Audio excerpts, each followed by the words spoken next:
लेके आया हूँ मैं आप लोगों के पास।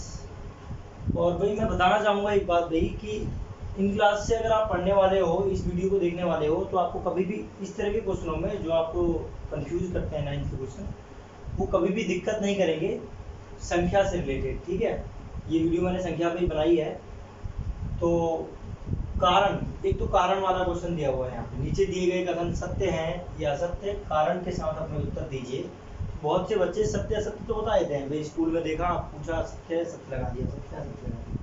पर कारण देना बहुत बड़ी चीज़ होती है भाई। और आप लोगों को मैं हर वीडियो में बताता हूँ कि मैं कुछ क्वेश्चन स्किप करवाता हूँ जो मिलते जुलते होते हैं, या कोई क्वेश्चन अगर आपको समझ में नहीं आता है तो आप मुझसे उसका कारण पूछ सकते हो कि सर ये कैसे हुआ है, ठीक है, किस कारण आपने ऐसा लिखा है। तो हर चीज़ का कारण मैं आपको स्पष्ट रूप से बताने वाला हूँ। मेरी किसी वीडियो में अगर आपको कोई कन्फ्यूजन है तो आप पूछ सकते हो, ठीक है। अब भाई इस वीडियो में क्या है कि सत्य असत्य के क्वेश्चन है, ट्रू फॉल्स है, पर उसका कारण भी देना है साथ में, ठीक है। एक रीजन होना चाहिए बकायदा, तभी जाके आप सही कह सकते हो या गलत कह सकते हो। तो देखो क्वेश्चन क्या है, प्रत्येक अपरिमेय संख्या एक वास्तविक संख्या है, ये सत्य है या असत्य है, इस बात को आपको बताना है, ठीक है। तो देखो भाई, वास्तविक संख्या क्या चीज होती है, वास्तविक संख्या के बारे में थोड़ी सी बातें बताना चाहूंगा मैं आपको इस वीडियो में। और बाकी कोई एक्सप्लेन वीडियो बनाऊंगा मैं, उसमें सारी संख्याओं के बारे में, जितनी भी तरह की संख्या होती है वो पूरी की पूरी डिटेल में होगी, ठीक है। वो वीडियो में मैं डालने वाला हूँ। फिलहाल मैं वास्तविक संख्या आपको बता देता हूँ। वास्तविक संख्या, जितनी भी संख्याएं हैं दुनिया में हमारे पास, वो सारी की सारी संख्याएं वास्तविक होती हैं, चाहे दशमलव में हो, ठीक है, रूट में हो, चाहे वो सामान्य कोई संख्या हो, चाहे वो बटे में लिखी हुई हो। जितनी भी सारी संख्याएं हैं जिनका वास्तव में कोई मान है, वो सारी संख्याएं वास्तविक संख्या होती हैं। तो अगर हम कहें कि प्रत्येक अपरिमेय संख्या, अपरिमेय का मतलब रूट टू एक अपरिमेय संख्या हो गई, ठीक है, अंडर रूट वाली वैल्यू अपरिमेय कहलाती है, ठीक है। तो ये क्या वास्तविक है? वास्तव में इसका कुछ मान होता है ना भाई, 1.414 होता है ना। तो इस तरह के मान तो हमारे पास एग्जैक्ट आ ही रहा है इसका कुछ ना कुछ, तो ये वास्तविक मान है।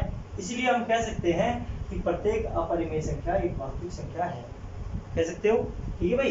कि जितनी भी वास्तविक संख्याएं हैं उनमें उनका क्या होता है, वास्तव में कोई मान होता है एग्जैक्ट। तो इसलिए भाई अपरिमेय संख्या का भी वास्तव में एक मान है, तो अपरिमेय संख्या भी वास्तविक संख्या को रीजन दे दोगे, क्योंकि रूट की एक अपरिमेय संख्या है, रूट टू क्या है, एक अपरिमेय संख्या है, परंतु ये वास्तविक है क्योंकि इसका वास्तव में एक मान होता है, ठीक है। क्लियर स्पष्टीकरण दे देना। दूसरी बात आती है भाई, संख्या रेखा का प्रत्येक बिंदु रूट m के रूप का होता है, जहां m एक प्राकृतिक संख्या है। ये दूसरा क्वेश्चन है इसी, ठीक है। संख्या रेखा का प्रत्येक बिंदु, संख्या रेखा भाई पिछली वीडियो में मैंने आपको संख्या रेखा के बारे में बता रखा है कुछ। संख्या रेखा का मतलब होता है एक लाइन होती है जिस पर जीरो से लेके माइनस इन्फिनिटी से लेके प्लस इन्फिनिटी तक के सारे नंबर होते हैं, और केंद्र में बिल्कुल बीच में जीरो होता है, ठीक है। अब इस संख्या रेखा पे नॉर्मली तो हम क्या करते हैं कि नंबर दिखाते हैं, ये डॉट डॉट डॉट दिखा रहा हूँ, बहुत लंबी सीरीज है ये, ठीक है। 5 4 3 2 1 ये दिखा दिए मैंने नेगेटिव वाले, ठीक है। और इधर मैं दिखा देता हूँ आपके पॉजिटिव वाले, ठीक है। अब भाई एक बात आती है, संख्या रेखा का प्रत्येक बिंदु, प्रत्येक का मतलब केवल यही नहीं है, इनके बीच में भी जो है ना, पॉइंट में, 1/2 में, 3/2 में, ठीक है भाई, 3 का आधा 1.5 होता है, 1.5 कहाँ होगा, यहाँ होगा, है ना। तो वो सारी चीजें भी क्या ऐसी हैं, रूट m के रूप की होती हैं, ऐसा पूछा गया है हमसे, ठीक है। और m एक प्राकृतिक संख्या होनी चाहिए, यानी m जो है वो इनमें से कुछ होना चाहिए, इनमें से 1 2 3 4 5। तो अब भाई एक बात बताओ, संख्या रेखा का प्रत्येक बिंदु की बात हो रही है, प्रत्येक बिंदु मतलब यहाँ भी, यहाँ भी, यहाँ भी, कहीं, ठीक है। अब भाई कहीं पे रूट में 3 आ गया, तो चलो ये तो ठीक है, ये रूट m के रूप का है, ठीक है, पर m एक नेचुरल नंबर भी है। पर कहीं पे अगर रूट में 1.5 आ गया, इसका मतलब है 3/2 रूट में, ठीक है। तो अब भाई इसे तो हम कह नहीं सकते, एक ही रूट है, ये ध्यान रखना, ठीक है। रूट में 1.5 आ गया, या रूट में कुछ इस टाइप की वैल्यू आ रही है आपकी, क्या कहते हैं 0.2, ठीक है, इस तरह की कोई वैल्यू आ रही है, तो इससे हमें क्या पता लगेगा भाई कि दशमलव संख्या है ये, और दशमलव संख्या क्या होती है, प्राकृतिक नहीं होती, ठीक है, दशमलव संख्या प्राकृतिक नहीं होती हैं। अब भाई प्राकृतिक नहीं होती हैं तो ये वाला कथन क्या हो जाएगा, असत्य हो जाएगा। कैसे असत्य हो जाएगा, आप बता सकते हो किन्हीं भी दो रूट वाले नंबर ले लो, जैसे देखो ये लिखी मैंने √2 और √2 और √3 के बीच ऐसे बहुत सी रूट वाली संख्याएं हैं जिनके बीच में अगर हम उनको लें तो m का मान प्राकृतिक नहीं रहेगा। ठीक है भाई, 2.5 हो गया, इसके बीच में 2.5 आता है ना भाई, 2.25 हो गया। ठीक है, तो 2.1 से लेके और 2.9 तक की जितनी भी संख्याएं हैं, ठीक है, वो सारी की सारी अगर हम रूट में लेते हैं तो भी ये हमारा सत्य हो जाएगा।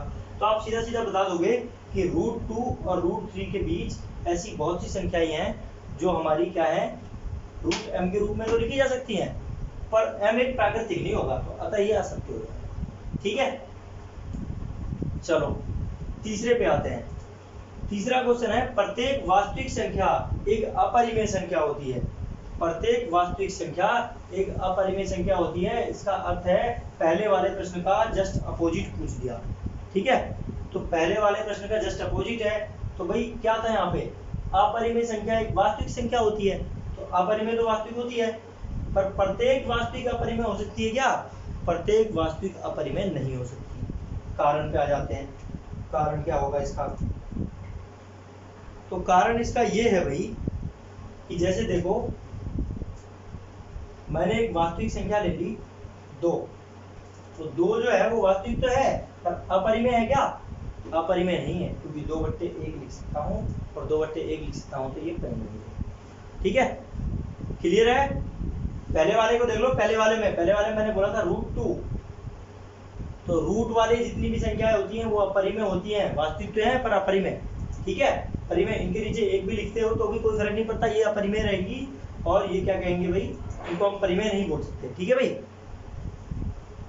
रूट वाली जितनी भी संख्याएं हैं वो क्या होंगी, अपरिमेय होंगी। दशमलव वाली सारी क्या होंगी, अपरिमेय होंगी। जो इन्फिनिटी तक दशमलव जाता है, अगर 1.2 दशमलव में लिखा हुआ है तो ये परिमेय होगा।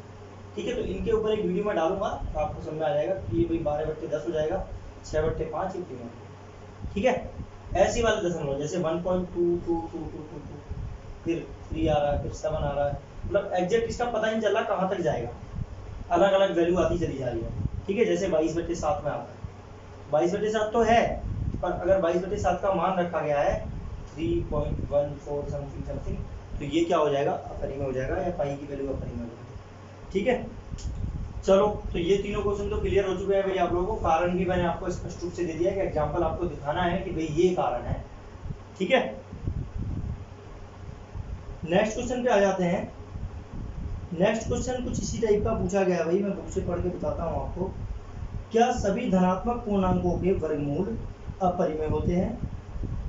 यदि नहीं तो एक ऐसी संख्या के वर्गमूल का उदाहरण दीजिए जो एक परिमेय संख्या है।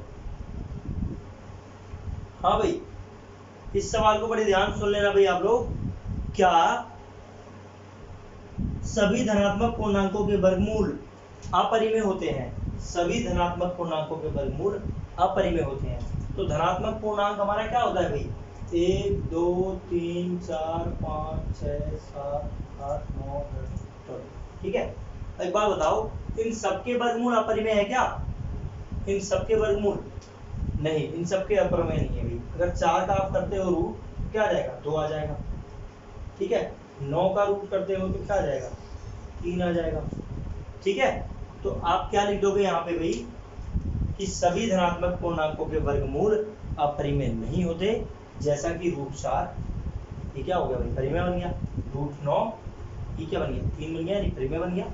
बाकी सारे हो सकते हैं, लेकिन जितने भी जिनका वर्गमूल निकल जाता है, ठीक है, एग्जैक्टली सॉल्व हो जाता है, वो सारी परिमेय संख्या बन जाती है। इसलिए सभी को नहीं कह सकते, कुछ को कह सकते हैं। ठीक है, तो दूसरा प्रश्न भी हमारा यहीं आ चुका है, मैंने प्रश्न आपको लिख के नहीं दिखाया, प्रश्न आप सुन सकते हो, आप बुक में देख लेना भाई। ठीक है, छोटा सा क्वेश्चन था इसलिए मैंने लिखा नहीं है। चलो आगे बढ़ते हैं। आगे है हमारा क्वेश्चन नंबर 3 ही क्वेश्चन है आपकी इस साइड में, इसलिए मैं जल्दी करा दे रहा हूँ। दिखाइए कि संख्या रेखा पर √5 को किस प्रकार निरूपित किया जा सकता है। बहुत अच्छा क्वेश्चन है भाई, संख्या रेखा से रिलेटेड क्वेश्चन आपके पेपर में बहुत बार पूछा जाता है। तो आते हैं हम संख्या रेखा के इस क्वेश्चन पे। √5 को संख्या रेखा पे दिखाना है। ठीक है,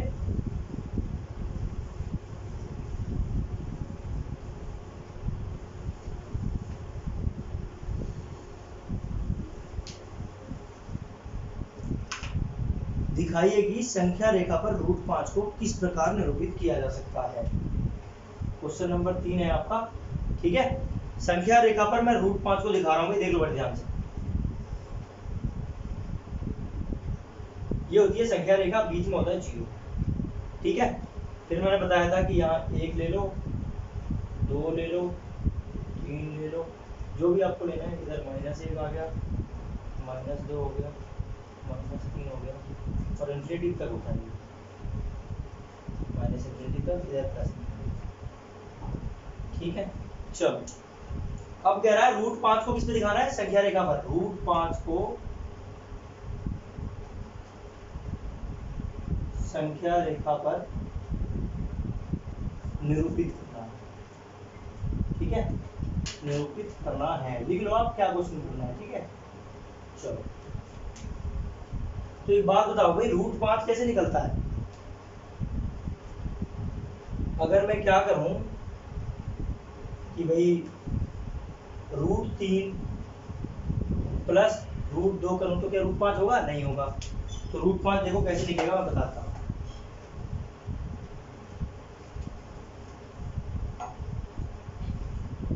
इस संख्या रेखा में आपने ले लिया 2, ठीक है। 2 का स्क्वायर कितना होता है भाई, 2 का स्क्वायर 4 होता है। 2 का कभी भी वर्ग करोगे तो क्या मिलेगा, 4। अब जो इसकी मेजरमेंट है, 2 जो भी आपने स्केल से नापा है, 2 सेंटीमीटर 2 मीटर, स्केल से अपने क्वेश्चन पे कुछ भी दिखा सकते हो आप, ठीक है।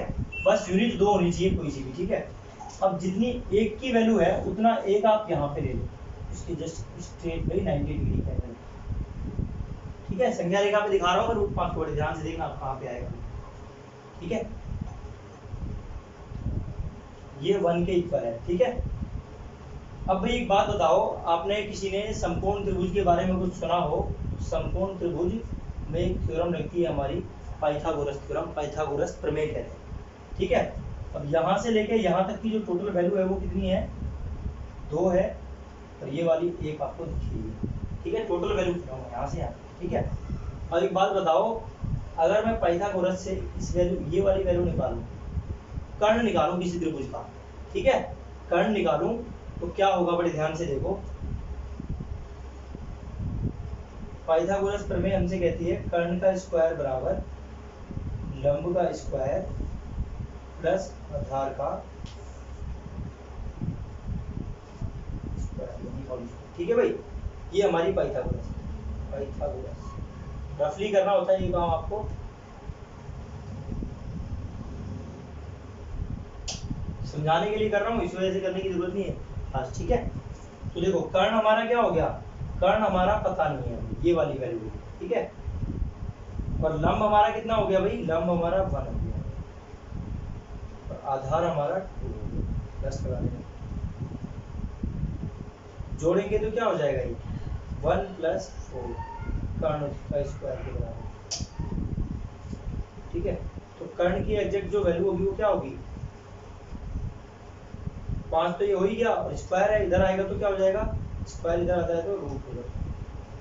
कर्ण की वैल्यू क्या आ गई, रूट 5 आ गई। यानी कि मैंने भाई रफली सॉल्व करके आपको दिखाया है कि ये कैसे रूट 5 हुआ। तो रूट 5 आपकी ये होगी संख्या, ठीक है। ये आपका रूट 5 होगा, ये वाली जो लाइन होगी वो आपकी रूट 5, ठीक है भाई। तो इस वीडियो में मैं आपकी एक्सरसाइज 1.2 कंप्लीट करा चुका हूँ। किसी को कोई दिक्कत हो तो कमेंट बॉक्स में मुझसे पूछ लेना भाई। वीडियो आपको पसंद आई हो तो लाइक कर लेना भाई, ठीक है। और बच्चों को शेयर कर देना जो देखने वाले हो, और चैनल को सब्सक्राइब जरूर कर देना, नोटिफिकेशन मिल जाएगी।